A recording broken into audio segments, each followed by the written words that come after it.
ନେ मा मो मा दादा सबुबले आपनक मोहर हम सुनिबा को पाउछु जे गैंगस्टर गैंगस्टर से गैंगस्टर ता कोन टिके कहिबे कि दर्शक मानकु ओडिसा रो लॉरेंस बिश्नोई मु बाल ठाकरे मु मोर छोट बेलु मु फिल्म स्टार हुए कि न हुए गैंगस्टर हमारा भारी इच्छा छला ओडिसा। अच्छा मु निजे मारे लोक लगाए नै एनु ने के को कुरियन पुलवा कुंजन कुंजन फो दादा ए लाइन को आसीबे पई आपनकर काहे की इच्छा हला ए लाइन की आसवा पई इच्छा ए हला मु मिथुन को देखि देखि बड़ होइछि। तो अनेसोत्रे मोर बात्या रे बही दुकान गोटे करथिली भागी जाइतिला तापर मु दिने पेपर रे पढली जे मिथुन ओडिया फिल्म रे आसी अभिनय करछ। तो मिथुन न मु छोटो बड़ फैन थी। है पंडित अरे दूसरों के जन्म कुंडली देखा तो कभी अपना भी दिखाई क्या? अरे कब तक जिंदा रहोगे 100 साल? दादा ए लाइन को आपण जतलो प्रथमे एंट्री करथिले टेक्नीशियन हिसाब रे आसीतिले या कलाकार हिसाब रे आसीतिले मु टेक्नीशियन है टेक्नीशियन कर कोन ना प्रोडक्शन असिस्टेंट केते नंबर 4 बड़ बड़ नेगेटिव कैरेक्टर आपण लिभेई पारुचंती सेटा आपण केबे भाबिथिले नहीं मु सेमिति भाबी नथिली मु भाबिथिली फिल्म इंडस्ट्री रे मते काम करियर अछि। मु जेतो आसिली देखिली जे अभिनय रे नुवा के नेलेनी सफलता एक दिन में मिलती नहीं है लेकिन एक दिन जरूर मिलती है।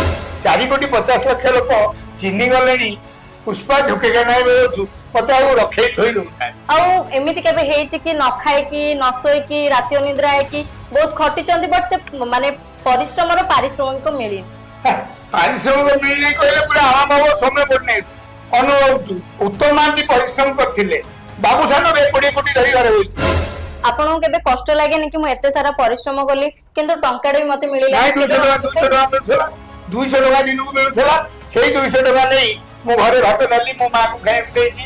मोर गोटे टाइम थिला जे मु गोटे गेस्ट गले मागेला जाउथली 25 वर्ष काल तो अबे अबे टाइम आइला गेस्ट हेले आतो साडू 25 जगह पठौछनी मु तापर पहुंच। दादा आपन केबे गर्व करनाते कि मु एते बड़ कलाकार हे गेलेनी आ मते एते सारा दर्शक भल पाइबा दउचंती ता मध्ये केबे गर्व आपन भीतर आसे जो दिन गर्व आसीबो सत्ता लबरे लुटु पाली देखिछु मा तो साप लुटु पाली साप सत्ता लबरे साप खाइबो दुई रे रहिबो कारण बहुत कलाकार मु देखिछि 25 वर्ष भितरे निजुको पूरा 30 मार खान को भाबुतिले अबे घरे बइछन ए लाइन को आसीबा पई परिवार केते सहमति थिला और केते अभियोग थिला माने मो पर सेति कॉन्फिडेंस परिवार रो थिला आज भी मो फैमिली रो मो पुओ जियो स्त्री समस्त को कॉन्फिडेंस अछि। दादा ए लाइन रे एमिति किछु हुए कि आखि आगरे गोटे पिठी पछरे गोटे एमिति किछु हुए कि ना ए लाइन में नो सब लाइन अछि। दादा आपण कलाकार हिसाब रे केबे ताली पाइछंती तो केबे गाली पाइछंती कमेंट जदि आपण पढिबे तले आपण बाइक देई परिबे प्रोड्यूसर माने हुंती कि डायरेक्टर माने हुंती झियो धंदा करंती एटा कोन केते मात्रा रे सत ए घटनाटा सिनेमा इंडस्ट्री नो बैंक इंडस्ट्री अछि पॉलिटिकल इंडस्ट्री अछि नेत्री अछंती नेता अछंती सब क्षेत्र चलछि हम त काई जणा परे ना किछि प्रयोजक अछंती ये झियो पिला चक्कर रे सिनेमा को दादा एबे आम जनरेशन रो पिला माने जो कलाकार होउछंती माने से माने रेस्पेक्ट दियंती या दियंती नि आपन को मतरे कोन सेटा तमे जो नुवा पिला आछो खाली एकी करो बड़ मान को रेस्पेक्ट दियो जदि बड़ माने आपन को रेस्पेक्ट दउ ना दे आपन रेस्पेक्ट दियो भाव जो आपन सत्र सपोर्ट करछंती केवल सपोर्ट राती 11 जाय बाटे अपेक्षा करी बोल तो खाइ न दियो ए तम माध्यम रे म एती कहूची जे अलका महापात्र तमे सबु मो संसार को चलैछ रेडी हेगी चला अब टाइम रे तमे खाइ दियो हमर गुला फकीर आसीबा टाइम ठीक नै।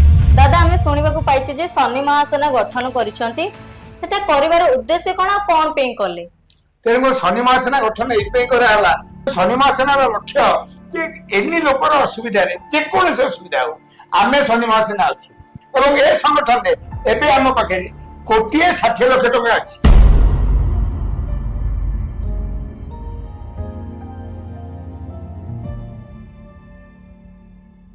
नमस्कार साके टीवी पॉडकास्ट को स्वागत करूछि मुसुकी आजिरो पॉडकास्ट रो सीट रे जी अंश ग्रहण करिसंती से आ केई नथि ओडिया चलचित्र जगत रो सुनामधन्य कलाकार से आ केई नाथि से होचंदी मिठू मिथुन दादा मोर दादा आपनकर दादा समस्तिकर दादा तो दादा को ऑफर आस्तिला पुष्पा 2 से केमिति पुष्पा 2 रे ऑफर पाइतिला एंड तांको ऑफर किए करितिला 25 वर्ष से केमिति सिनेमा को समय दैछंती एवं केते परिश्रम करछंती एवं काम को से केते डेडिकेट दियंती काम प्रति तांकर भल पाइबा केते सेटा तांको मोहरु ही जानबा। दादा प्रणाम। प्रणाम। ସାକେତ ଟିଭିର ସବୁ ଦର୍ଶକଙ୍କୁ ମୋର ପ୍ରଣାମ। ଆଜି ମୋ ସାନ ଭଉଣୀ ମୋ ଇଣ୍ଟରଭ୍ୟୁ ନେବାକୁ ଆସିଛି, ପଡକାଷ୍ଟ କରିବାକୁ ଆସିଛି, ଖୁସି ଲାଗିଲା। କାହିଁକିନା ମୁଁ 2-3 ମାସ 4 ମାସ ହେଲା ଏତେ ବ୍ୟସ୍ତ ଥିଲି ଯେ କିଛି ସୋସିଆଲ ମିଡିଆରେ ଆସିପାରିନଥିଲି। କିନ୍ତୁ ଏତିକି କହିବି ଯେ ପ୍ରଥମେ ଆପଣ ଯୋଉ କର୍ମ କରିବେ ସେ କର୍ମକୁ ସବୁବେଳେ ସମ୍ମାନ ଦେବେ, ମୁଣ୍ଡରେ ରଖିବେ କର୍ମକୁ। ତେଣୁକରି 25 ବର୍ଷ ମୋ ଯୋଉ କଟିଛି ଓଡିଆ ଚଳଚ୍ଚିତ୍ର ଜଗତରେ, ତା ପାଇଁ ମୁଁ ଅକ୍ଲାନ୍ତ ପରିଶ୍ରମ କରିଛି ବୋଲି ମୁଁ କହିବିନି। ମୁଁ ଏତିକି କହିବି ଯେ ଯାହା କାମ ମିଳିଛି ତାଙ୍କୁ ଜଗନ୍ନାଥଙ୍କ ଆଶୀର୍ବାଦରୁ ତାକୁ ମୁଁ କରିପାରିଛି। ଏବଂ ଯେ ସହର ଜଳୁଛୁ ଏବେ ରାବଣ ଯାଏ ମୋର 130ଟି ଫିଲ୍ମରେ ମୁଁ ଅଛି। ମୁଁ କୋଉଦିନ ଭାବିନି ଯେ ମତେ କିଏ ବଡ ରୋଲ ଦେଲା, କିଏ ଛୋଟ ରୋଲ ଦେଲା, କଣ ଦେଲା। ମୁଁ ରୋଲ ମିଳିଛି ମାନେ ମୁଁ କାମ କରି ଚାଲିଛି। ତାରି ଭିତରେ ଆଜି ମୋର ଯୋଉ ପିଲାବେଳର ଇଚ୍ଛା ଥିଲା ଯେ ମୁଁ ସାମାଜିକ କର୍ମୀ କାମ କରିବି, ସମାଜସେବୀ ହେବିନି ଆଜ୍ଞା, ସାମାଜିକ କର୍ମୀ କାମ କରିବି, ଲୋକଙ୍କର ଅସୁବିଧାରେ ଠିଆ ହେବି।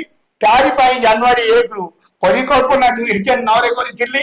ଜାନୁଆରୀ 1 ତାରିଖରୁ ଶନି ମହାସେନା ଅଫିସ ଫୁଲନଖଳା ଛକରେ ଖୋଲିଛି ଏବଂ ଲୋକଙ୍କ ପାଇଁ କିଛି କାମ କରିଛି। ଆଜି ଡେଟରେ କହିବି ସରପଞ୍ଚ, MLA, MP ଏସବୁ କଥା ମତେ ହବାର ନାହିଁ। ମୁଁ କଳାକାରଟିଏ ଅଛି, ଓଡିଶା ସାରା ଯୋଆଡେ ଯାଉଛି ଲୋକଙ୍କ ଭଲ ପାଇବା ପାଉଛି। ତ କଷ୍ଟ ପ୍ରଥମେ ହବ, सफलता एक दिन में मिलती नहीं है, लेकिन एक दिन जरूर मिलती है। तेणुकरी आपको अपेक्षा करिया पड़ियो सफलता पाई। एवं मु सहर देउची सुधांशु मोहन साहू, अरुण साहू मते काम फास्ट देइथिले। तो 19 मोर बात्यारे बही दुकान गोटे करथिली, भागी जाइतिला। तापर मु दिने पेपर रे पढली जे मिथुन ओडिया फिल्म रे आसी अभिनय करछंती। तो मिथुन मु छोट बड फैन थी। 10-12 वर्ष रे गां रे मु कलकत्ता पढौथिली मिथुन फोटो आनिया पे। दादा ए लाइन को आसीबे पई आपनकर काहे की इच्छा हला? ए लाइन की आसवा पई इच्छा एया हला मु मिथुन को देखि देखि बड़ होइछि। मिथुन चक्रवर्ती सब गरीब को साहाय्य करती, गरीब पई सिनेमा रे से जा करती। मोर एते मुंड नथिला जे मु छुआ बेले कहउथिली मिथुन हेबी। जेमति एबे कहूची जे मु मिट्टू मिथुन मते ए इंडस्ट्री करिछि। ए इंडस्ट्री 25 वर्ष मते पालिछि, पोषिछि। एवं एबे मु प्रशाननक सिनेमा बॉम्बे रे करूथिली। एति कहबी जे आमे जदि ठीक निष्ठा चेष्टा रे काम करिबा सक्सेस निश्चय मिलिबो। आपण भाबिथिले कि मु गोटे छोट अभिनय करबी, ता माध्यम रे मु आज एई बड़ जगह रे पहुंच परबी, जेमिति कि बड़ बड़ नेगेटिव कैरेक्टर आपण लिभेई पारुचंती। सेटा आपण केबे भाबिथिले? नहीं, मु सेमिति भाबी नथिली। मु भाबिथिली फिल्म इंडस्ट्री रे मते काम करियार अछि। मु जेतो आसिली देखिली जे अभिनय रे नुआ केई नेलेनी, तो मु कोन कली प्रोडक्शन मैनेजर कली विष्णु मांडी को पाखे। तो सेठी काम करू करू डायरेक्टर को कहिथि उटे रोल मो रखि देबे। से जेहेतु मु मैनेजर, मोर बड़ रोल केई दियंती नै।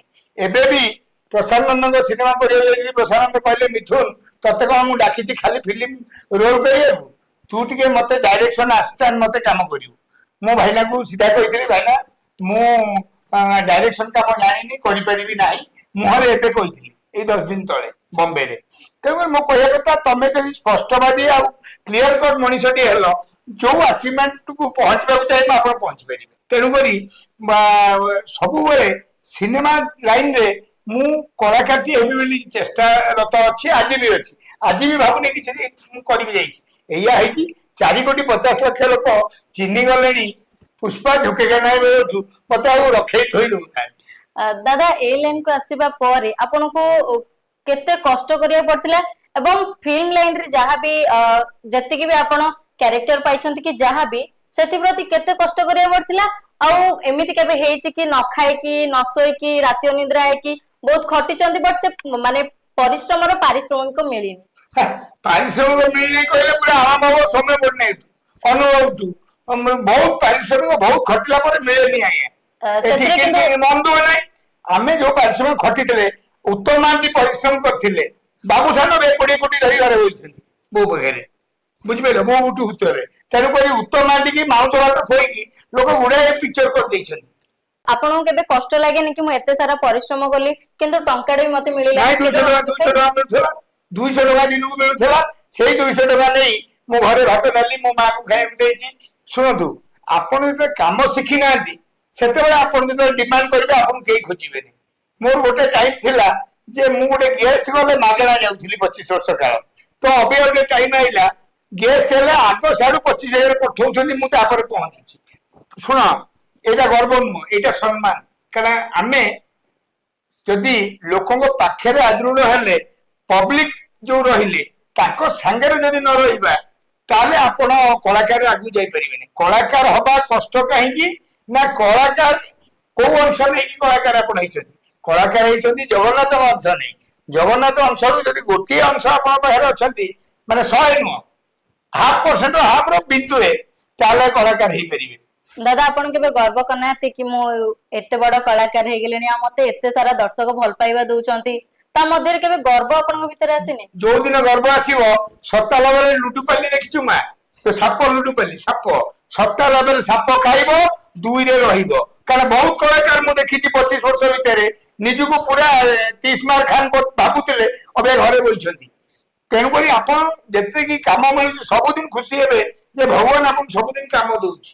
ପଇସା 19-20 ହବ କିନ୍ତୁ ଆପଣ ଜନମାନସର ଯଦି ନାହାନ୍ତି ଆପଣଙ୍କୁ ଲୋକ ଭୁଲିଯିବେ। ଇଏ ସୋସିଆଲ ମିଡିଆ ଯୁଗ। ଏଠି ମୁଁ ବାଇଟ ଦେଇନି 2-3 ମାସ ହେଲା ମୁଁ କହିଲି ମତେ ଟୁଙ୍ଗୁରୁ ଭଲ ହବାର ନାହିଁ କି ରାନୀ ପଣ୍ଡା ହବାର ନାହିଁ। ମୁଁ ଶନି ମହାସେନରେ ଲରେନ୍ସ ବିଷ୍ଣୋଇ ବି ମୁଁ, ବାଳ ଠାକରେ ବି ମୁଁ। ଯଦି ଆପଣ ସ୍ୱପ୍ନ ଦେଖିବେନି ଆପଣ ସେଠି ପହଞ୍ଚି ପାରିବେନି। ସ୍ୱପ୍ନ ମା ଦେଖିବାକୁ ପଡିବ। ଯେମିତି ତମେ ଆଜି ମୋ ଇଣ୍ଟରଭ୍ୟୁ ନଉଛ ତମକୁ ଲାଗୁଛି ଯେ କାରଣ ଆଗକୁ ବହୁତ ଇଣ୍ଟରଭ୍ୟୁ ଲୋକଙ୍କର ନବ କିନ୍ତୁ ତମକୁ ଏତିକି ଲାଗିବା ହଁ ଚାଲ ମୋ ଆଗରେ ମିଟନ କହିଛନ୍ତି ମୁଁ ନେବି। ମୁଁ ଗୋଟିଏ କଥା ଏତିକି ଜାଣିଛି ଯୋଉଦିନ ନିଜକୁ ଜିରୋ କରିଦେବେ ଆପଣ ଜିରୋ ଜିରୋ ଜିରୋ ହେଲେ ଆପଣ ସବୁଠି ଲାଗିପାରିବେ। କାରଣ ଆମ ଭାରତ ବିଶ୍ୱକୁ ଦେଇଥିଲା ଜିରୋ। ଜାଣିଛ ଜିରୋଟାକୁ କିଏ ଦେଇଥିଲା? ଆମ ଭାରତ ଦେଇଥିଲା ବିଶ୍ୱକୁ। ଶୁଣିଛ ଗୀତଟା? ଜିରୋ ଦିଆ ହମ୍ ଭାରତ ନେ ଅନ୍ୟ 1ରୁ 9 ସମସ୍ତେ ଦେଇଛନ୍ତି ସବୁ ଦେଶ। ନିଜକୁ ଜିରୋ କରିକି କାମ ବହୁତ ମିଳୁଛି ମାଦି ଚାଲିବ ଆଉ ସ୍ପଷ୍ଟବାଦୀ ହବ। ଦାଦା ଏ ଲାଇନ କୁ ଆପଣ ଯେତେବେଳେ ପ୍ରଥମେ ଏଣ୍ଟ୍ରି କରିଥିଲେ ଟେକ୍ନିସିଆନ ହିସାବରେ ଆସିଥିଲେ या କଳାକାର ହିସାବରେ ଆସିଥିଲେ? ମୁଁ ହେଲି ଓମଟାର 350 ନମ୍ବର ପ୍ରଡକ୍ସନ ମ୍ୟାନେଜର କାର୍ଡ ଏବେ ବି ଅଛି। ଯୋଉ କାର୍ଡକୁ ନିରଞ୍ଜନ ଦାସ ଆଉ ଦେବୁ ପଟ୍ଟନାୟକ କହୁଥିଲେ ଫେରେଇ ଦିଅ, ତମେ ତ ଫିଲ୍ମ କଳାକାର ହେଇଗଲ କଳାକାର କାର୍ଡ ରଖି ଏଇଟା ଫେର। ମୁଁ କହିଲି ନାହିଁ, ପ୍ରଥମ କଥା ମୁଁ ଟେକ୍ନିସିଆନ ହେଇ ଆସିଥିଲି। ଟେକ୍ନିସିଆନ ଫେର କଣ ନା ପ୍ରଡକ୍ସନ ଆସିଷ୍ଟାଣ୍ଟ। କେତେ ନମ୍ବର 4 ତ 4 ଆସିକି 3 ହେଲି 2 ହେଲି 1 ହେଲି 1ଟା ହେଲି ଭାଗ୍ୟ ଚକ୍ର ସିନେମା ଗୋପାଳ ଯୋଗେଶ। ତେଣୁକରି ଟେକ୍ନିସିଆନ ମୁଁ ଆସିଲି ବୋଲି ବହୁତ କଥା ଶିଖିବାକୁ ପାଇଲି ଏବଂ କରୁ କରୁ ସବୁଥିରେ ଛୋଟିଆ ଛୋଟିଆ ରୋଲ କରୁ କରୁ ମୁଁ ଏତିକି କହିବି ଯୋଉମାନେ ବଡ ବଡ କଳାକାର ଥିଲେ ପୂଜନୀୟ ବିଜୟ ମହାନ୍ତି, ମିହିର ଦାସ, ଉତ୍ତମ ମହାନ୍ତି, ଅଜିତ ଦାସ, ହର ପଟ୍ଟନାୟକ, ରାଇମୋହନ ମୀନକେତନ ସେମାନେ ମତେ ବହୁତ ସ୍ନେହ ଶ୍ରଦ୍ଧା ଦେଇ ମତେ ଗୁଣ୍ଡା ରୋଲଟି ଦିଅନ୍ତି ଯେ ଜିପ୍ ମୁଁ ଯେହେତୁ ଗାଡି ଭଲ ଚଲାଏ ମତେ କହିବେ ତ ଜିପ୍ ଟା ଚଲେଇବ ବାବୁନି ମୁଁ ଯୋଗ ବଢିଆ ଆରେ ମତେ କହିବି ଟିକେ ନିଶଟା ଲଗେଇ ବସିଗଲା ଗାଡିଟା ଚଲେଇଲ ଚଲେଇକି ମୁଁ ଯେତେବେଳେ ପର୍ଦ୍ଦାରେ ଦେଖେ ଆରେ ଭଲ ତ ଦେଖାଯାଉଛି। ମତେ ନିଜକୁ ନିଜେ ଭଲ ଲାଗିଲା ପରେ ମୁଁ ସବୁ ମ୍ୟାନେଜର କଲା ଭିତରେ ମୁଁ କୁହେ ଯେ ଭାଇ ମୋର ବହୁତ ଖଣ୍ଡିଏ ରୋଲ ରଖିଥାଉ ନହେଲେ ତମ ଖଣ୍ଡିଏ ସବୁ କମିବ। ତେଣୁକରି ଯାହା ହଉ ସେମାନେ ବି ସେଇ ସ୍ନେହ ଶ୍ରଦ୍ଧା ଥିଲେ ଏବଂ ଆଜି କଳାକାର ବୋଲି ରିକଗ୍ନାଇଜ ପାଇଲି ଓଡିଶାରେ। ଆଉ ମୁଁ ନୀତି ନିୟମ ରଖେ ସିନେମା କରେ ସିନେମା ମୋ ମା ସିନେମାକୁ ମା ଭଳିଆ ସମ୍ମାନ ଦେଇଛି। ସିନେମା ଦୁନିଆକୁ ଯିଏ ପଦେ କହିବ ସେ ଯୋଉ ଲୋକ ହଉ ମୁଁ କେବେ ତାଙ୍କୁ କ୍ଷମା ଦେଇନି ଏବଂ ମୁଁ ଯେ ଲଢି ଯାଇଛି। ଆଜି ବିବାଦୀୟ କଣ୍ଟ୍ରୋଭର୍ସି ଜଣେ ଭାବୁଛି ମିଟୁ ଭାଇକି ଡାକିବି ନାହିଁ କାହିଁକି ମା ଜାଣିଛୁ ମୁଁ ଅପ୍ରିୟ ସତ କଥା କହିଥାଏ। ଦାଦା ଏ ଲାଇନ କୁ ଯେତେବେଳେ ଆପଣ ପ୍ରଥମେ ଆସିଥିଲେ ଆପଣଙ୍କୁ ଏ ଲାଇନ କୁ କିଏ ଆଣିଥିଲା या ଆପଣ କାମ ଖୋଜିବାକୁ ଯାଇଥିଲେ? ନା 99ରେ ମହାବାତ୍ୟା ହେଲା ମୋର ଗୋଟେ ବୁକ୍ ଷ୍ଟୋର ଥିଲା ଶାରଦା ବୁକ୍ ଷ୍ଟୋର ଭାଙ୍ଗିଗଲା। ଭାଙ୍ଗିଗଲା ପରେ ମୁଁ ପେପରରେ ଦିନେ ସମ୍ବାଦରେ ପଢିଲି ମିଥୁନ ଚକ୍ରବର୍ତ୍ତୀ ଓଡିଆ ଫିଲ୍ମରେ ଆସୁଛନ୍ତି ରୋଲ କରିବାକୁ ସହର ଜଳୁଛି। ତାର ନିର୍ଦ୍ଦେଶକ ଅଛନ୍ତି ସୁଧାଂଶୁ ମୋହନ ସାହୁ। ତ ସୁଧାଂଶୁ ମୋହନ ସାହୁଙ୍କ ଯିଏ ସାଙ୍ଗ ବାବୁନାଇ ରତ୍ନାକର ସିଏ ମତେ କହିଲା ରେ ସିଏ ମୋ ସାଙ୍ଗ। ମୁଁ କହିଲି ସେ ସାଙ୍ଗ ଟିକେ ଲେଖିଦେ ବାବୁନାଇ ମୁଁ ଟିକେ ଯାଇ ତାଙ୍କୁ ଦେଖିକି ରୋଲ କରିବି ଯେହେତୁ ମିଥୁନ ସେଇ ଫିଲ୍ମରେ ଅଛି ଆଉ ମିଥୁନର ମୁଁ ଛୁଆ ବେଳୁ ଗୋଟେ ବଡ ଫ୍ୟାନ ଥିଲି ତେଣୁକରି ମୁଁ ଟିକେ ଲେଖିଦେ ସିଏ ଗୋଟେ କ୍ୟାପସନ ଖୋଳରେ ସିଗାରେଟ ଖୋଳରେ ଲେଖିଦେଲେ ସେଇଟା ଆଣିକି ସୁଧାଂଶୁ ମୋହନ ସାହୁଙ୍କ ସୁଟିଂ ଚାଲିଥାଏ କଳିଙ୍ଗ ଷ୍ଟୁଡିଓରେ ମୁଁ ତାଙ୍କୁ ଦେଖେଇଲି ସିଏ ସବୁ ଦେଖିଲେ କହିଲେ ରତ୍ନାକର ଲେଖିଛି ଆଉ ବାବୁନା ପଠେଇଛି ହଉ ଠିକ ଅଛି ତମେ ଗୋଟେ ଗୁଣ୍ଡା ପାଠ କରିବ। ଏଇ ଲାଇନ କୁ ଆସିବା ପାଇଁ ପରିବାର କେତେ ସହମତି ଥିଲା ଆଉ କେତେ ଅଭିଯୋଗ ଥିଲା? ନା ଅଭିଯୋଗ କିଛି ନଥିଲା। ସେ ଯେହେତୁ ମୋ ମା ମୋ ବୋଉ ଆଉ ପରିବାରର ମୋ ବଡ ଭାଇ ମଝିଆ ଭାଇ ଭଉଣୀ ସେମାନେ ଯେହେତୁ ବାତ୍ୟା ସରିଛି ବହି ଦୋକାନ ଟା ଭାଙ୍ଗିଛି ମୁଁ ଗୋଟେ କଣ କରେ ସେମାନେ ଜାଣିଛନ୍ତି ଯଦି ଆମ ପୁଅ ଯାଇଛି କଣ କରିବାକୁ ନିହାତି ଭଲ କିଛି କରିବ ମାନେ ମୋ ଉପରେ ସେତିକି କନଫିଡେନ୍ସ ପରିବାର ଥିଲା। ଆଜି ବି ମୋ ଫ୍ୟାମିଲିର ମୋ ପୁଅ ଝିଅ ସ୍ତ୍ରୀ ସମସ୍ତଙ୍କ କନଫିଡେନ୍ସ ଅଛି। ଆଜି ବି 1:30 ରାତି ଯାଇ ସେମାନେ ବସିଥିବେ, କାରଣ ମୁଁ ପ୍ରତିଦିନ 18 ରୁ 20 ଘଣ୍ଟା କାମ କରେ। ତାପରେ ସିନେମା କାମ ଥିଲା ଯେତିକି ଥିଲା, ଏଠି ସୁଧାଂଶୁ ମୋହନ ସାହୁଙ୍କ ଯୋଗେ ମୁଁ ଫିଲ୍ମ ଲାଇନରେ ଆଇଲି। କିନ୍ତୁ ସୁଧାଂଶୁ ମୋହନ ସାହୁ ମତେ ୟୁଟିଲାଇଜ ଆଜି ଏବେ ବହୁତ ପିକ୍ଚର ସେ କରୁଛନ୍ତି ଡାଇରେକ୍ଟର ହେଇ, କିନ୍ତୁ ମୁଁ ଗୁରୁ ମାନିଛି ଅରୁଣ ସାହୁ, ସୁଧାଂଶୁ ମୋହନ ସାହୁ, ବିଭୂତି ରାଉତରାୟ, କୈଳାସ ମହାରଣା ହେଲା। ତ ଯାହା ଯୋଗେ ଆଜି ମୁଁ ଓଡିଆ ସିନେମା ଜଗତରେ ଗୋଟେ ନାଁ କରିଛି। ଆଜି ମୁଁ ଆପଣ ପଡକାଷ୍ଟରେ ମୁଁ ଏଇଟା ଖୋଲା କଥା କହୁଛି। କିନ୍ତୁ ସୁଧାଂଶୁ ମୋହନ ସାହୁ ଯେତେ କାମ କରନ୍ତି ମତେ କୁହନ୍ତି ତମେ ସେ ବାଇଟ ଦଉଛ ଠିକ ଅଛି, ଥରେ କହିଦେଲେ ମୁଁ ଏବେ ଧ୍ୟାନ ଆଇଲା। ତ ଏବେ ମତେ ସବୁ ଫିଲ୍ମ ନଉଛନ୍ତି, କୋଉ ଫିଲ୍ମ ଏମିତି ହଉନି ଯୋଉଥିରେ ମୁଁ ନାହିଁ, ସମସ୍ତଙ୍କ ଭଲ ପାଇବା ପାଇଛି। କିନ୍ତୁ ମତେ ଆରମ୍ଭ କରିଥିଲେ ସୁଧାଂଶୁ ମୋହନ ସାହୁ, ସେଇ କ୍ୟାପ୍ସନ ଫଳ ଚିଠି ଦେଖିକି ମୁଁ ଅଭିନେତା ହେଇଛି ଆଉ। ଦାଦା ଏ ଲାଇନ ରେ ଏମିତି କିଛି ହୁଏ କି ଆଖି ଆଗରେ ଗୋଟେ ପିଠି ପଛରେ ଗୋଟେ ଏମିତି କିଛି ହୁଏ କି? ନାଇଁ ଏ ଲାଇନରେ ନୁହଁ, ସବୁ ଲାଇନରେ ଅଛି। ଶୁଣନ୍ତୁ, ଆପଣ ଯୋଉଦିନ କାବିଲ ନ ହେଇଥିବେ ଶିରିଡି ସାଇବାବାଙ୍କୁ ଲୋକ ଢେଲା ମାଇଲେ, ଗରମ ପାଣି ଫୋପାଡ଼ିଲେ, ପେଜ ଫୋପାଡ଼ିଲେ, ଫେର ଗୋଟେ ଟାଇମ ଆଇଲା ସାଇବାବା କହି ପୂଜା କଲେ। ଆପଣ ଏଠି ଯେତେବେଳେ ଫ୍ଲାଇଟ ଟା ଟେକ୍ ଓଭର କରୁଛି ଉପରକୁ ଉଠିଲା ବେଳକୁ କଷ୍ଟ, ତାପରେ ଯେତେବେଳେ ଏଇ ମୁଡ ହେଇଯାଉଛି ଚାଲୁଛି। ତେଣୁ ଆପଣ ଯୋଉ କଷ୍ଟ ପିରିୟଡ ଟାକୁ ଯଦି ଆପଣ କଷ୍ଟ ପିରିୟଡରେ ଖଟିବେ, ଅନେଷ୍ଟରେ ଖଟିବେ, ଡ୍ୟାରିଂ ରେ ଖଟିବେ, ଯେ ଚାରିକରେ ତମର କେହି ନୁହଁ। ଯେତେବେଳେ ତମେ ହେଇଯିବ ତାପରେ ସେ ମତେ କହିବେ ମୁଁ ଜାଣିଥିଲି ମିଟୁ ମିଥୁନ କଳାକାର ହବ। ଚଣ୍ଡୀ ପଣ୍ଡା ଫେରେ କହିଲେ ମିଟୁ ମିଥୁନକୁ ଆକ୍ଟିଂ ଆସେନି। କାରଣ ମୁଁ କେତେବେଳେ କହିନି ମତେ ଆକ୍ଟିଂ ଆସେ। ମୁଁ ଯେତେବେଳେ ଆକ୍ଟିଂ କରେ ଜଗନ୍ନାଥଙ୍କୁ ଡାକିଦିଏ ଏବଂ ଶାରଳା ମାଙ୍କୁ ଡାକେ। ଯୋଉ ମଣ୍ଡଳରେ ମୁଁ ଜନ୍ମ ହେଇଛି ଜଗତସିଂହପୁର, ସେଇ ମାକୁ ଟିକେ ଡାକେ। ତେଣୁକରି ମୁଁ ଏତିକି କହିବି ଯେ ଆପଣ କଷ୍ଟ କରନ୍ତୁ, ଅନେଷ୍ଟ ରୁହନ୍ତୁ। ଆପଣଙ୍କର ତ କିଛି ହେଇନାହାନ୍ତି, ଆପଣ କେବେ ଦେଖେଇ ହୁଅନ୍ତୁ ନାହିଁ। ପାଣି ବାକ୍ସ, ଗାଡି, ରାମା ଦାମା। ମତେ 6:30ରେ କୁହନ୍ତି ଲୋକେସନରେ ପହଞ୍ଚି ଯାଉ ଯତୀନ ଭାଇ, ପ୍ରଥମ ପ୍ରେମ ସିନେମା ମୁଁ 6:30ରେ ଥାଏ। ଆଜି ବି ଯଦି କିଏ କହିଲା ରାତି 4ରେ ଦରକାର, ମୁଁ 4ଟାରେ ଅଛି। ଆପଣ ଯେତେବେଳେ ନିଜକୁ ଭାବିବେ ମୁଁ ହେଇଗଲି, ତାପରେ ଆପଣ ଖଇଚା ହବ। ଖଇଚା ହେଲେ ଘରେ ବସିବାକୁ ପଡିବ, କାରଣ ଏବେ ସେ ପିରିୟଡ ନାହିଁ। ଆପଣ ବଦଳରେ ଅପସନ ଆସିଗଲେଣି। ଦାଦା ଆମେ ଶୁଣିବାକୁ ପାଇଛୁ ଯେ ଶନି ମହାସେନା ଗଠନ କରିଛନ୍ତି, ସେଟା କରିବାର ଉଦ୍ଦେଶ୍ୟ କଣ, କଣ ପାଇଁ କଲେ? ମୋର ଛୋଟବେଳୁ ମୁଁ ଫିଲ୍ମ ଷ୍ଟାର ହୁଏ କି ନ ହୁଏ, ଗ୍ୟାଙ୍ଗଷ୍ଟାର ହବାର ଭାରି ଇଚ୍ଛା ଥିଲା ଓଡିଶାରେ। ଆଚ୍ଛା। ତେଣୁକରି ଶନି ମହାସେନା ଗଠନ ଏଇଥିପାଇଁ କରାହେଲା ଯେ ଏଠି ଯୋଉମାନେ ନିରୀହ ଲୋକ ତାପରେ ଅତ୍ୟାଚାର କରିବା ଲୋକ ସଂଖ୍ୟା ବେଶୀ, ରାବଣ କଂସ। ତେଣୁକରି ଶନି ମହାସେନା ଗଠନ ଏଇଥିପାଇଁ କରାହେଲା ଯେ ପ୍ରତି ବ୍ଲକରେ ଆମର 9 ମେମ୍ବର ଅଛନ୍ତି ଏବଂ ପ୍ରତି ଡିଷ୍ଟ୍ରିକ୍ଟରେ ହେଡ ଅଫିସ ହବ। ଏବେ ଫୁଲନଖରା ଛକରେ ଅଫିସ ଖୋଲିଛି, ତା ହେଡ ଅଫିସ ଜଗତସିଂହପୁର। ଅନାନ୍ତୁ, ମୁଁ ସରପଞ୍ଚ ଏମଏଲଏ ଏମପି ହବାର ନାହିଁ, ମୁଁ ଆଗରୁ କହିଦେଇଛି। ତେଣୁକରି ମୁଁ ଲୋକମାନଙ୍କୁ ଏନି ଲୋକର ଅସୁବିଧାରେ ମୁଁ ସାହାଯ୍ୟ କରିବା ପାଇଁ ଏ ସଂଗଠନ କରିଛି। ଏବଂ ଏ ସଂଗଠନରେ ଏବେ ଆମ ପାଖରେ 1,60,00,000 ଟଙ୍କା ଅଛି। ଟଙ୍କା ନଥିଲେ କୌଣସି ସଂଗଠନ ଚାଲେନି।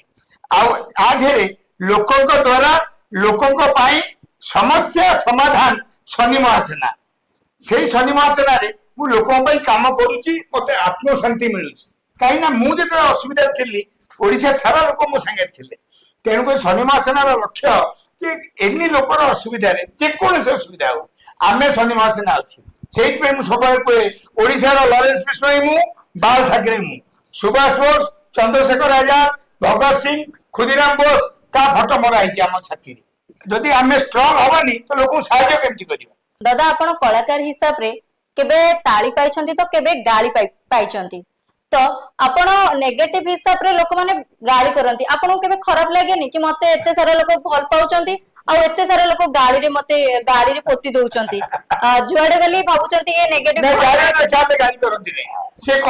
କିନ୍ତୁ ପଛରେ ଗାଳି କରନ୍ତି। ଖଳନାୟକ ଚରିତ୍ର ଯେହେତୁ ଆପଣ ଲିଭଉଛନ୍ତି ତ ସେଇ ହିସାବରେ ଗାଳି କରୁଛନ୍ତି, ଆପଣଙ୍କୁ କେବେ ଖରାପ ଲାଗେନି? ଜମା ଖରାପ, ମୁଁ ଦେଖିଲେ ସିନା ଖରାପ ଲାଗିବ। ମୋ ସାମ୍ନାରେ ତ ଯିଏ ଦେଖା ହଉଛି ସେ ସଫାରିରୁ ଓହ୍ଲେଇକି ମୋ ସାଙ୍ଗରେ ଫଟୋ ଉଠଉଛି। କମେଣ୍ଟ ଯଦି ଆପଣ ପଢିବେ ତାହେଲେ ଆପଣ ବାଇକ୍ ଦେଇପାରିବେନି। ଆପଣ ଯେତେବେଳେ ସତରେ କିଛି କହୁଥିବେ, କାହାକୁ ନା କାହାକୁ ମିର୍ଚି ଲାଗିବ ନା, ନିହାତି ଭାବରେ। ମିର୍ଚି ଲାଗିଲା ବେଳକୁ କିଏ ଗୋଟେ ଗଛ ଉପରେ ବଇଛି, କଣ ମିଟୁ ମିଥୁନ କହିଲା ଲରେନ୍ସ ବିଷ୍ଣୋଇ, ମୁଁ ଆମ ବିଧାୟକର ଗୁଣ୍ଡା, ସେଉଠୁ ସିଏ ଡେଇଲା ସେଇଠି କମେଣ୍ଟରେ ଶୋଧି ପକେଇଲା। କିନ୍ତୁ ଯିଏ ଯାହା ଶୋଧୁ, ତମେ ତ କାବିଲ ହେଇଯିବ, ତାପରେ ଆଉ ସୋଧା ଜୀବନରେ ପଚାଇବନି। ତେଣୁକରି ଖରାପ ଜମା ଲାଗେନି। ସିଏ ଯଦି ଗାଳି ଦଉଛି, ସେ ସମୟ ବାହାର କରି ଗାଳି ଦଉଛି ନା, ତାମାନେ ସିଏ ମତେ ୱାଚ୍ କରୁଛି। ମୋର ଏନି ଭିଡିଓ ଦେଖୁଛନ୍ତି ବୋଲି ମିଲିୟନ ଭିଉ ହେଲା। ଆଜି ମମତା ବାନାର୍ଜୀର 90 ଅଟକେଇଲି, କାହିଁକି ଅଟକେଇଥିଲି ନା ସିଏ ଆମ ଆଳୁ ଟ୍ରକ୍ ଅଟକେଇ ଦେଇଥିଲେ, ଆମେ ତାଙ୍କ ଚିକେନ ମଟନ ଟ୍ରକ୍ ଅଟକେଇ ଦେଲୁ କୋଉଠି ମଙ୍ଗୁଳି ଛକରେ। ଫେର ସେ ଆଳୁ ଛାଡ଼ିଲେ, ଆମେ ଛାଡ଼ିଲୁ। ଆଜି ନବୀନ ପଟ୍ଟନାୟକ ଭୁଲ ପିକ୍ଚରକୁ ଆହ୍ୱାନ ଦେଇଥିଲେ, ଆମେ ସିଧା ନବୀନ ନିବାସ ଆଗରେ କିରୋସିନ ଢାଳିଦେଲୁ। ବବି ଇସଲାମ ମିଟୁ ମିଥୁନ ଗିରଫ। ଯଦି କିଛି ସାହସୀ କାମ ମୋ ସାଙ୍ଗରେ ହଉଛି, 55 ବର୍ଷ ହେଲାଣି, 50 ବର୍ଷ ମରିବା କଥା 5 ବର୍ଷ ବଞ୍ଚିଗଲେଣି, ତେଣୁକରି ଆଉ ଯେତିକି ଦିନ ବଞ୍ଚିବି ମୁଁ ଏଇ ଲୋକଙ୍କ ସାଙ୍ଗରେ କାମ କରିବି। ସିନେମା ଯେତିକି ମିଳୁଛି ମିଳୁ, କିନ୍ତୁ ବାକି ଟାଇମ ମୁଁ ଏଇ ଲୋକଙ୍କ ପାଇଁ ରହିବି। ଶନି ମହାସେନା ମୁଖ୍ୟ ହେଇ ସବୁବେଳେ ତ ଜାଣିଥିବୁ ଶନି ଅଛନ୍ତି ଆମ ସାଙ୍ଗରେ, କଣ ଅଛି। ଦାଦା ସବୁବେଳେ ଆପଣଙ୍କ ମୁହଁରୁ ଆମେ ଶୁଣିବାକୁ ପାଉଛୁ ଯେ ଗ୍ୟାଙ୍ଗଷ୍ଟର ଗ୍ୟାଙ୍ଗଷ୍ଟର, ସେ ଗ୍ୟାଙ୍ଗଷ୍ଟର ଟା କଣ ଟିକେ କହିବେ କି ଦର୍ଶକ ମାନଙ୍କୁ? ଗ୍ୟାଙ୍ଗଷ୍ଟର ଯେ ଫିଲ୍ମ ଷ୍ଟାର ନୁହେଁ, ଗ୍ୟାଙ୍ଗଷ୍ଟର ସେଇ ବ୍ୟକ୍ତି ବିଶେଷ। ଆମରି ଭିତରେ ବହୁତ ଗ୍ୟାଙ୍ଗଷ୍ଟର ଅଛନ୍ତି ଯେ ସମାଜ ପାଇଁ ଭଲ କାମ କରୁଛନ୍ତି। ଦସ୍ୟୁ ରତ୍ନାକର ଦିନେ ସିଏ ବି ଗୋଟେ ଗ୍ୟାଙ୍ଗଷ୍ଟର, ସେ ଅମଳର ଥିଲେ, କିନ୍ତୁ ତାପରେ ସେ ବାଲ୍ମୀକି ହେଇ ରାମାୟଣ ଲେଖିଲେ। ଯଦି ଖରାପଟାକୁ ବିଲୋପ କରିବା ପାଇଁ ସତ ଅଛି ତମ ପାଖରେ, ତାହେଲେ ତମେ ଶୁଣନ୍ତୁ, ତମେ ଏମିତି ଗ୍ୟାଙ୍ଗଷ୍ଟର ହବନି ଯୋଉଟା କି ଲୋକଙ୍କର ଅସୁବିଧା ହବ। କି ଗ୍ୟାଙ୍ଗଷ୍ଟର ନୁହଁ ଯେ ଜୀବନରୁ କାହାକୁ ମାରିଦବ, ଜୀବନରୁ ନ ମାରିକି ବି ଯଦି ତା ଭିତରେ ଥିବା ଦିଲଟାକୁ ହାଣିଦେଲ ବୁଝାଲିରେ, ତାପରେ ସେ ଲୋକ ଜୀବନରୁ ମନା ନାହିଁ କି ତମେ 300 ଦେଇ ଖାଇବାର ନାହିଁ। କିନ୍ତୁ ସେ ଲୋକକୁ ଯେତେବେଳେ ତମେ ଚେଞ୍ଜିଂ ଆଇଲ, ସେ ଲୋକ ଏଇ ଛାତିରେ ଜାଗା। ଆଜି ଓଡିଶା ସାରା ଲୋକ ଯୁଆଡେ ଗଲେ ମୋଠୁ କହିବେ ଡାଇଲଗ ଶୁଣିବେ। କଣ ଡାଇଲଗ? ମୁଁ ନିଜେ ମରେ, ଲୋକ ଲଗାଏ ନାହିଁ। ଏନୁ ନେଟେ କୁଞ୍ଜନ ପୂର୍ବ କୁଞ୍ଜନ କୁଞ୍ଜନ ପୋ। ଦାଦା କୁଞ୍ଜନ କୁଞ୍ଜ ପୋର ଅର୍ଥଟା କଣ ଟିକେ କୁଞ୍ଜନ କୁଞ୍ଜନ ପୋର ଅର୍ଥ କିଛି ନାହିଁ। ସେ ଗୋଟେ ପୁଷ୍ପା 2 କଲାବେଳେ ଯୋଉ 15 ଦିନ ମୋର ସେ ଡାଇଲଗ ଥିଲା ମାରିଥିଲି, ସେଇ ଗୋଟାକ ବ୍ୟାପିଗଲା ପୃଥିବୀରେ। ଆଚ୍ଛା ଦାଦା ଆମେ ଶୁଣିବାକୁ ପାଇଥିଲୁ ଯେ ପୁଷ୍ପା 2 ର ଅଫର ଆପଣଙ୍କୁ ଆସିଥିଲା ତେଲୁଗୁ ଫିଲ୍ମର, ତ ଅଫରଟା ଆପଣଙ୍କୁ କିଏ ଦେଇଥିଲା ଆଉ କାହିଁକି ଦେଇଥିଲା? କଷ୍ଟ କଥା ଟିକେ କହିଲୁ, ଯୋଉଟା କରିକି ମୁଁ ଅପମାନିତ ହେଇଛି ଓଡିଶାରେ। ଘରେ ଘରେ ଯଦି ଲୋକ ଚିନ୍ତାନ୍ତି, 130ଟା ସିନେମା ପାଇଁ ଚିହ୍ନାନ୍ତି, କାରଣ 130ଟା ସିନେମାରୁ ଗୋଟେ ସିନେମା ମୁଁ ମେନ୍ ଭିଲେନ କରିଥିଲି, ବାଜି ବାଜି ବାବାଜୀ, ମୁଁ ପ୍ରଡ୍ୟୁସ କରିଥିଲି। ତାକୁ ଲୋକ ନେଇକି ଚୋରି କରିକି ତାକୁ କରିଦେଲେ, କଣ କହିଲ, ସେନ୍ସର କରିସାରିଲେଣି। ମୋ ଫିଲ୍ମଟା ରିଲିଜ କରେଇ ଦଉନାହାନ୍ତି। ଏଠି ସବୁଠୁ ପ୍ରୋବ୍ଲେମ ହେଲା, ଯଦି ମୋ ଫିଲ୍ମ ରିଲିଜ କରେଇ ଦଉନାହାନ୍ତି, ତା ମାନେ 100 ସିନେମା ରେଡି ହେଇ ପ୍ରଡ୍ୟୁସର ପଡିଥିବେ। ତେଣୁକରି ମୁଁ କସମ ଖାଇଲି ଯେ ସବୁ ପ୍ରଡ୍ୟୁସରଙ୍କ ପାଇଁ ଟେକ୍ନିସିଆନ ଫିଲ୍ମ ସେଇ ଶନି ମହାସେନା ଅଫିସରେ ହବ। ସବୁ ସିନେମା ଯିଏ ଅଧା ପନ୍ତରିଆ ପଡିଛି ସବୁ ରିଲିଜ କରିବା ଦାୟିତ୍ୱ ଶନି ମହାସେନା ନବୁ ଆମେ। ଦାଦା ଗୋଟେ ଯଦି ଫିଲ୍ମ ପାଇଁ ଆମେ ପ୍ରଡ୍ୟୁସ କରୁଛୁ, ତାହେଲେ ସେଥିରେ କ୍ଷତି ଥାଏ କି ଲାଭ ଥାଏ? କ୍ଷତି ଥାଏ, ଲାଭ ଥାଏ। ଯଦି ପ୍ରଡ୍ୟୁସର ଚିହ୍ନି ପାଇଲା ନାହିଁ ଯେ କୋଉ ଡାଇରେକ୍ଟରକୁ ନେଇ ମୁଁ ସିନେମା କରିବି, କାରଣ ପାଇଖାନା ଚୋର, ଛୁଇଁ ଚୋର, କଉଡି ଚୋର ଭର୍ତ୍ତି। ଯଦି ସିନେମା ଯୋଉମାନେ କରୁଛନ୍ତି ତାକୁ ନେଇ ନ କଲା ସିନେମା, ତାହେଲେ ସିନେମା କିଛି ଚାଲିବନି, ରିଲିଜ ତ ହବନି। ଆଉ ଦ୍ୱିତୀୟ କଥା ହେଲା, ଏଇ ଯୋଉ କିଛି ପ୍ରଯୋଜକ ଅଛନ୍ତି ଇଏ ଝିଅ ପିଲା ଚକ୍କରରେ ସିନେମା କରୁଛନ୍ତି, ସିଏ ପୁରା ସଫା ହେଇଗଲେଣି, ଆଉ ନାହାନ୍ତି। ଦାଦା ମୁଁ ଏଇଥିରୁ ଆପଣଙ୍କୁ ଗୋଟେ କ୍ୱେଶ୍ଚିନ୍ କରିବାକୁ ଚାହେଁ, ଆମ ଓଡିଆ ଇଣ୍ଡଷ୍ଟ୍ରିରେ ଏଇଟା ବେଶୀ ଘାରୁଛି କି ପ୍ରଡ୍ୟୁସର ମାନେ ହୁଅନ୍ତୁ କି ଡିରେକ୍ଟର ମାନେ ହୁଅନ୍ତି ଝିଅ ଧନ୍ଦା କରନ୍ତି, ଏଇଟା କଣ କେତେ ମାତ୍ରାରେ ସତ ଏଇ ଘଟଣାଟା? ସିନେମା ଇଣ୍ଡଷ୍ଟ୍ରିରେ ନୁହଁ, ବ୍ୟାଙ୍କ ଇଣ୍ଡଷ୍ଟ୍ରିରେ ଅଛି, ପଲିଟିକାଲ ଇଣ୍ଡଷ୍ଟ୍ରିରେ ଅଛି, ନେତ୍ରୀ ଅଛନ୍ତି, ନେତା ଅଛନ୍ତି, ସବୁ କ୍ଷେତ୍ରରେ ଚାଲିଛି। ଆମଟା କାହିଁ ଜଣା ପଡେ ନା କହିଲୁ? ଆମେ ଫିଲ୍ମ ଇଣ୍ଡଷ୍ଟ୍ରିରେ ଚିକଚିକିଆ ପିନ୍ଧୁ, ଆମେ ବାହାରିଲେ ଲାଭିସ ଲାଗେ, ଆମେ ପଇସା ଥାଉ କି ନାହୁଁ ମେ ଫେରେ ବସୁ। ସେଇଥିପାଇଁ ସମସ୍ତେ କୁହନ୍ତି ଯେ ଏଇ ଲାଇନରେ ହଉଛି ଆଉ ଅନ୍ୟ ଲାଇନରେ ନାହିଁ। ଏ ଲାଇନରେ ହଉଛି, କିନ୍ତୁ କିନ୍ତୁ ଏବେ ଯୋଉ ଟାଇମ ଆଇଲାଣି ବହୁତ କମିଗଲାଣି। ଦାଦା ଏବେ ଆମ ଜେନେରେସନ ର ପିଲାମାନେ ଯୋଉ କଳାକାର ହଉଛନ୍ତି, ସେମାନେ ବଡ ମାନଙ୍କୁ ରେସପେକ୍ଟ ଦିଅନ୍ତିନି, କି ଆଗ କାଳରେ ଯୋଉମାନେ କାମ କରୁଥିଲେ ସେମାନେ ରେସପେକ୍ଟ ଦଉଥିଲେ, ଏଟା କେତେ ଦୂର ଠିକ? ମାନେ ସେମାନେ ରେସପେକ୍ଟ ଦିଅନ୍ତି ୟା ଦିଅନ୍ତିନି, ଆପଣଙ୍କ ମତରେ କଣ ସେଟା? ମୁଁ ଏତିକି କହିବି, ଆଜି ଡେଟରେ ବି ଯୋଉମାନେ ହିରୋ ହେଇଛନ୍ତି, ଷ୍ଟାର ହେଇଛନ୍ତି, କଳାକାର ଅଛନ୍ତି, ଯଦି ସିନେମା କରୁଛନ୍ତି, ସିନେମା ସମସ୍ତେ ସିନେମା କରୁନାହାନ୍ତି, ସିନେମା କରୁଛନ୍ତି ସେ ରେସପେକ୍ଟ ଦଉଛନ୍ତି। ଆଜି ସବୁଠୁ ସୁପରଷ୍ଟାର ଓଡିଶାର ହେଲା ଅନୁଭବ ମହାନ୍ତି। କାଲି ତାଙ୍କ ସହିତ ଦେଖା ହେଇଥିଲା ମୋର, ତ ପାଦ ଛୁଇଁବା କଥା ଛୁଇଁବେ। ଜ୍ୟୋତି ହୁଅନ୍ତୁ, ସମ୍ବିତ ହୁଅନ୍ତୁ, ଏବେ ସମ୍ବିତ ସାଙ୍ଗରେ ମୁଁ ବମ୍ବେରେ କରୁଥିଲି ଫିଲ୍ମ। ସବୁ ଜେନେରେସନ ରେସପେକ୍ଟ ଦେବା ଶିଖିଛନ୍ତି। ଆଉ ଯିଏ ଶିଖିନାହାନ୍ତି ତାଙ୍କୁ ଏତିକି କହିବି, ବଡ ମାନଙ୍କ ଯଦି ପାଦ ଛୁଇଁ ଦେଲେ ତାଙ୍କ ଦେହରୁ କଳା ହରଣ ହେଇଯିବ। କାରଣ ଜାକି ଶ୍ରଫ ଯେତେବେଳେ ପାଦ ଛୁଇଁଲି ଡାହାଣଙ୍କା ବେଳେ, ମୋ ପାଦ ଛୁଆଇ ଦେବେନି ଜାକି ଶ୍ରଫ। ସତ୍ୟପୁର ସାଙ୍ଗରେ ମୁଁ କାମ କରୁଛି, ରାହୁଲ ଦେବ ସାଙ୍ଗରେ କରୁଛି, ମୁଁ ଭାଗ୍ୟବାନ। ବହୁତ ଲୋକଙ୍କ ସାଙ୍ଗରେ ମୁଁ କାମ କରୁଛି, ଆଶିଷ ବିଦ୍ୟାର୍ଥୀ, ଭିକ୍ଟର ବାନାର୍ଜୀ, ସେ ପାଦ ଛୁଆଇ ଦିଅନ୍ତି। ଆପଣ ଯଦି ପାଦ ଛୁଉଁଛନ୍ତି ପୁରୁଣା କଳାକାରଙ୍କର, ଭଲ ଯେ ଆପଣ ତାଙ୍କ ଦେହରୁ କଳା ନେଇଗଲେ, ତେଣୁକରି ମୁଁ ଯେତେ ନୂଆ ଜେନେରେସନ ପିଲା ଆସୁଛନ୍ତି ଆପଣ ପାଣିବେଶ ଆସୁ କି ନ ଆସୁ ଆପଣ କାର ଆସୁ କି ନ ଆସୁ ଆପଣ ଟାଇମରେ ଆସି ଫିଲ୍ମ କରନ୍ତୁ କାମରେ ଆକ୍ଟିଂ ରେ କିଛି ଦେଖାନ୍ତୁ ଆକ୍ଟିଂ ର ଅହର ମୁଁ ଜାଣିନି କିନ୍ତୁ ମୁଁ ଡାଇରେକ୍ଟର ଯେତେବେଳେ ଭଲ ପଡିଯାଆନ୍ତି ମତେ କୁହନ୍ତି ସବ୍ୟସାଚୀ ମହାପାତ୍ର ତମେ ଏମିତି କରିବ ମୁଁ କରେ ମତେ ଯେତେବେଳେ କୁହନ୍ତି ଯୋଉମାନେ ମତେ ନିର୍ଦ୍ଦେଶନା ଦିଅନ୍ତି ତାଙ୍କରି କଥାରେ ମୁଁ ଥାଏ ବବି ଇସଲାମ ସୁଧାକର ରୋଶନ ଦିଲ୍ଲୀପ ପଣ୍ଡା ଏନ୍ ପାଢୀ ଆଜି ମୁଁ ଯଦି 130 ଫିଲ୍ମ କରିଛି ତାଙ୍କରି ଆଜ୍ଞାଧୀନ କାରଣ ତମେ ଡିସିପ୍ଲିନ କଳାକାର ହେଇଯିବା ଦରକାର ସେଟ୍ ଉପରକୁ ଗଲେ ସେଟ୍ ସରିଲା ତାପରେ ଆମେ ଶନି ମାସ ନାହିଁ ଯିବା ଦାଦା ଆପଣଙ୍କୁ କୋଉ କଳାକାର ସହିତ କାମ କରିବାକୁ ଭଲ ଲାଗେ ଯେମିତି କି ଟିକି ଅପା ହଉ ଯେତିକି ବି ଅଛନ୍ତି ଆମର ବାବୁସାନ ମହାନ୍ତି ହୁଅନ୍ତି କି ଆମର ଅନୁଭବ ଭାଇ ସମସ୍ତଙ୍କୁ କାମ କରିଛନ୍ତି ସମସ୍ତଙ୍କ ସହିତ ଆଉ 25 ଆମେ ବର୍ଷ ଜାଣିଛୁ ତ ଡିସିପ୍ଲିନ ମେଣ୍ଟେନ ଅଧିକ କିଏ କରନ୍ତି ସବୁଠୁ ବଡ କଥା ହେଲା ଭଲ କଳାକାର ଲକ୍ଷଣ କଣ କହିଲ ସେ ଅନ୍ୟ ଜଣେ ଧର ଜାଣିପାରୁନି ତାକୁ ବତେଇ ଦବ ଯୋଉଟା କି ରାଇମଣ୍ଡ ପରିଡା କରୁଥିଲେ ମୀନକେତନ କରୁଥିଲେ ହର ପଟ୍ଟନାୟକ ତ ଡାଇରେକ୍ସନ ଥିଲେ ସେ ଗୋଟେ ଇନଷ୍ଟିଚ୍ୟୁଟ ଥିଲେ ହର ପଟ୍ଟନାୟକ ଏବଂ ପ୍ରସନ୍ନ ନବାର କାମ କଲେ ଆପଣଙ୍କୁ କିଛି ଜଣା ପଡିବନି କାହିଁକି ନା କାମ ଚାଲିଥିବ ଖିଆ ଚାଲିଥିବ ମାନେ ଭାଇନା ହଉଛନ୍ତି ପିତାମହ ଭୀଷ୍ମ ଆଉ ଏତିକି କହିବି ଯେ ଆଜି ଡେଟରେ ତମେ ଯୋଉ ନୂଆ ପିଲା ଆସୁଛ ଖାଲି ଏତିକି କର ବଡ ମାନଙ୍କୁ ରେସପେକ୍ଟ ଦିଅ ଯଦି ବଡ ମାନେ ଆପଣଙ୍କୁ ରେସପେକ୍ଟ ଦଉନାହାନ୍ତି ଆପଣ ରେସପେକ୍ଟ ଦିଅନ୍ତୁନି କିନ୍ତୁ ବଡ ମାନେ ରେସପେକ୍ଟ ଦେଲେ ଆପଣ ଦେଖିବେ ଫିଲ୍ମ ଲାଇନରେ ଆପଣ ବହୁତ ଉପରକୁ ଯିବେ ନିଶ୍ଚୟ ଯିବେ ଏଇଟା ମତେ ହୃଦୟଙ୍ଗମ ହଉଛି ମୁଁ 25 ବର୍ଷ କଳାକାର ହିସାବରେ ଆଉ ନିଜକୁ କଳାକାର ଭାବିବ ଯୋଉଦିନ ଷ୍ଟାର ଭାବିବ ସେଦିନ ତାରା ଝଡିବ ଉପରୁ ଷ୍ଟାର କାହାକୁ କୁହାଯାଏ ଜାଣିଛନ୍ତି ଯିଏ ଉପରେ ରୁହେ ଜହ୍ନ ପାଖରେ ଯେତେବେଳେ ପଡିଥିବ ଆପଣ ଦେଖିଥିବେ ସେ ହଉଛି ଷ୍ଟାର ଆଉ ଷ୍ଟାର ଯଦି ରୋଡ ଉପରେ ମିଳିଲା ସବୁବେଳେ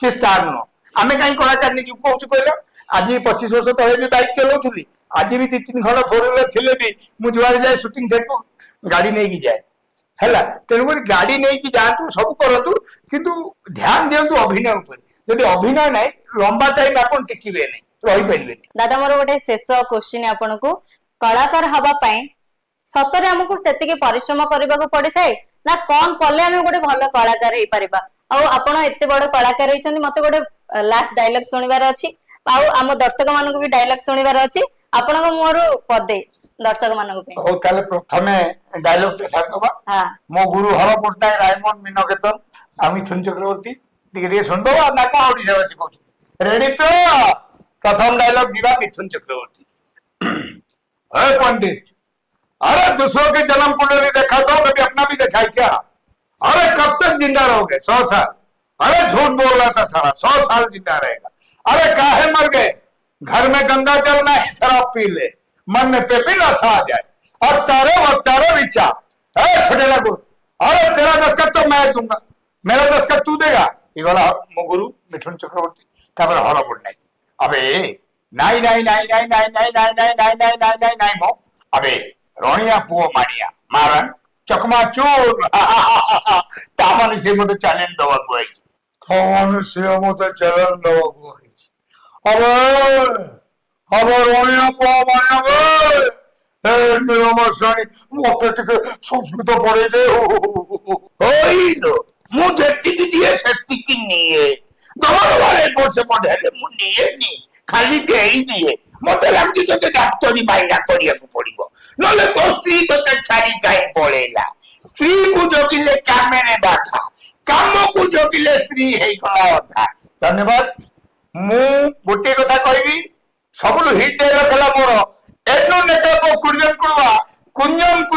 पो I am Mallu Swami ready Pushpa 2 जो थेरे रोल कटिची सेई थेरे मते एक्सेप्ट करची 4,50,00,000 लोक धन्यवाद दादा भला कलाकार हबा पई कोन करबाकू पड़िबो भलो कलाकार हबा पूर्व आगे गोटे भलो मनीष हबा पड़िबो भलो मनीष हले डायरेक्टर जा कहबे बुझी सुझी कर देले बडे रेखा जीव खाली हीरोइन बेले चेहरा रखिला होनी तू हीरोइन ने बेले चेहरा अछि ता संग काम करिया पड़ची आ काम करिया केते कष्ट तमे इंटरव्यू नेला भीतर जानि पाथिबो जे केते कष्ट केते पछरे भी मो भाई माने कष्ट करछुंदी कैमरामैन माने डायरेक्टर से माने भी बसछुंदी तो मु एति कहबी जे आज आम घर को आसथिबारु बहुत बहुत धन्यवाद आ साकेत टीवी की आपण लाइक करंतु शेयर करंतु सब्सक्राइब करंतु आ तापर देखंतु साकेत टीवी तरफ आपन बहुत बहुत धन्यवाद दादा बहुत समय काढी के आपण हम बहुत समय नहीं मो समय तो निहाती दबाव थिला काई जो टीवी टा ନୂଆ ତିଆରି ହବ ତାକୁ ପୁରା ଦବା ଦମ ଆମର କନକ ନ୍ୟୁଜ କୁ ଦବାର ନାହିଁ ଓଟିଭି କି ଦବାର ନାହିଁ କାରଣ ସେମାନେ ଉଠିକି ଉପରେ ଅଛନ୍ତି ହିମାଳୟରେ ତେଣୁକରି ମୁଁ ଏତିକି କହୁଛି ଭଲ ଲାଗିଲା ଧନ୍ୟବାଦ ପୁଣି ଥରେ ସାକେଟ ଟିଭି ତରଫରୁ ଆପଣଙ୍କୁ ଧନ୍ୟବାଦ ଏବଂ ଆମ ସାକେଟ ଟିଭି ତରଫରୁ ଏକ ଛୋଟ ଉପହାର ଆପଣଙ୍କ ପାଇଁ ଉପହାର ବି ଅଛି ଆଜ୍ଞା ଆରେ ବହୁତ ବଢିଆ କଥା ତମେ ଏମିତି କାମ କରୁଥାଅ ହେଲା ଆଉ ସବୁବେଳେ ସ୍ମାଇଲ ରଖ ସ୍ମାଇଲ ହଉଛି ଆମ ବଳ ହଉଛି ସ୍ମାଇଲ ତମେ ମୋ ଇଣ୍ଟରଭ୍ୟୁ ନେଲ କେମିତି ଲାଗିଲା ମତେ ତ ବହୁତ ଭଲ ଲାଗିଲା ମୁଁ ଯୋଉଠି ବି ଇଣ୍ଟରଭ୍ୟୁ ନେଇଛି ଆଜି ଯାଏଁ ମତେ ସବୁବେଳେ ଡର ଲାଗେ କାହିଁକି କେଜାଣି ମୁଁ ନିଜେ ହିଁ କନଫ୍ୟୁଜ ଥାଏ ନାଇଁ ଏ କଥା ଆମ ମିର ଦାସ ଶିଖେଇଛି ବୁଝେଇ ସୁଝେଇ କାମ କରି ବାହାରିଯିବ ମିର ଦାସ କେମିତି କଣ ଜାଣିଛ ହେଲୋ ମା ଭଲ ଅଛୁ କରିବାକୁ ପଡିବ ରୋଲ କରିବାକୁ ପଡିବ ଆଉ ମିର ଭାଇ ଯେତିକି କଳାକାର ତିଆରି କରିଦେଇ ଚାଲି ଯାଇଛନ୍ତି ସବୁବେଳେ ଅଛନ୍ତି ତାଙ୍କ ଷ୍ଟାଇଲ ଲୋକ ନାହିଁ ତେଣୁକରି ତୁ ସବୁବେଳେ ସ୍ମାଇଲ ରଖିବୁ ସ୍ମାଇଲ ବଳ ନହେଲେ 8,200 ନେଇଯିବ ଟେଷ୍ଟ ପାଇଁ ତାପରେ 21,20 ଟଙ୍କା ମେଡିସିନ ଆଣି ଘରେ ନିହାତି ବଇଥିବା ଭାବରେ। ଆଉ ଯଦି ହସୁଥବା ମୁଁ ସକାଳୁ ହସାଏ 10ଟା ଚାଏ ଖଟିକି ଯାଏ ଆଜ୍ଞା କଟକରେ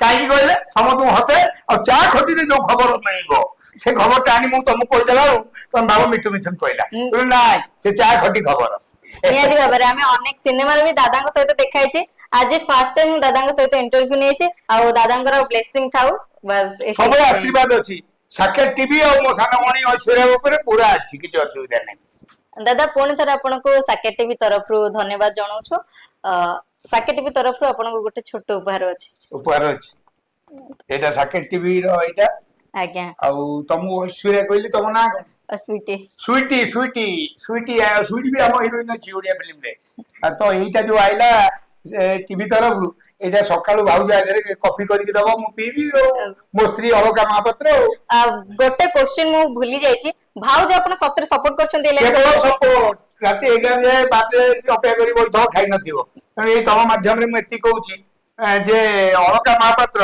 ତମେ ସବୁ ମୋ ସଂସାରଟାକୁ ଚଳେଇଛ ରେଡି ହେଇକି ଚଳ ଆଉ ଟାଇମରେ ତମେ ଖାଇଦିଅ ଆମର ଗୋଲା ଫକୀର ଆସିବା ଟାଇମ ଠିକ ନାହିଁ ତେଣୁ ଏଇ ମିଡିଆ ମାଧ୍ୟମରେ ଜଣେଇଦେଲି ଭାଉଜକୁ ଏଇଠି ନମସ୍କାର କରିଦିଅ ନମସ୍କାର ଭାଉଜ ସେଟା ଭଲ ଲୋକଟା ଭାଉଜ ଆପଣ ସେତିକି ଭଲ ହେଇଥିବାରୁ ଭାଇ ଏଠି ବହୁତ ସମୟ ଧରିକି ଆମକୁ ଟାଇମ ଦେଇଛନ୍ତି ସାକେଟ ଟିଭି ଏବଂ ମତେ ଆପଣ ଯଦି ସୀତା ଠିକ ନାହିଁ ରାମ ଠିକ ନାହିଁ ତ ରାମାୟଣ ହବନି ଧନ୍ୟବାଦ ଜୟ ସାକେତ ଟିଭି ଲାଇକ୍ କରନ୍ତୁ ସେୟାର କରନ୍ତୁ ସବସ୍କ୍ରାଇବ କରନ୍ତୁ ସାକେତ ଟିଭି ଥ୍ୟାଙ୍କ ୟୁ